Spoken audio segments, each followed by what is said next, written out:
Hello বন্ধুরা, কেমন আছেন? আশা করি সবাই ভালো আছেন। বন্ধুরা, নিয়োগ দুর্নীতির মাথা কে? বন্ধুরা, সিবিআই জানায় যে আসল অপরাধীর হয়ে টাকা তুলেছে আরেকজন। আসল অপরাধী কি মমতা? বন্ধুরা, নিয়োগ দুর্নীতির তদন্তে কেন্দ্রীয় তদন্তকারী সংস্থার আধিকারিকরা কলকাতা হাইকোর্টে বিচারপতি অমৃতা সিনহার অসন্তোষের মুখে পড়ে। আদালতে জানায় যে চাকরি বিনিময়ে যে টাকা এখনও পর্যন্ত তোলা হয়েছে, একজনের নামে আরেকজন ব্যক্তি তুলেছেন, কিন্তু সেই নাম ইডির আইনজীবী জানাননি। বিচারপতি অমৃতা সিনহার বেঞ্চে নিয়োগ দুর্নীতির মামলায় শুনানি চলাকালীন বিচারপতি বলেন, ইডির বেশ কিছু অফিসার ঠিকভাবে তদন্ত করছেন না। এই ব্যাপারে সুনির্দিষ্ট খবর আদালতের কাছে আসে, তাদের সতর্ক হতে বলবেন। আদালতে নজরদারিতে তদন্ত চলছে।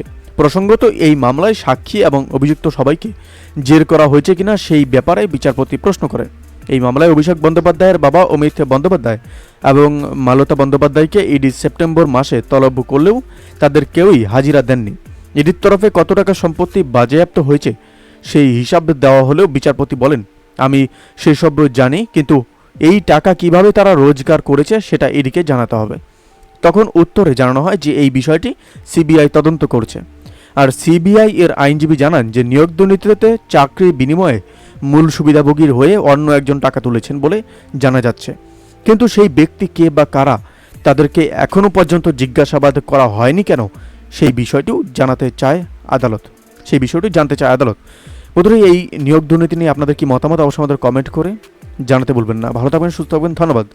দেখা হচ্ছে নতুন একটি ভিডিওতে। আপনি কোথা থেকে দেখছেন ভিডিওকে অবশ্যই আমাদের কমেন্ট করে জানাতে ভুলবেন না।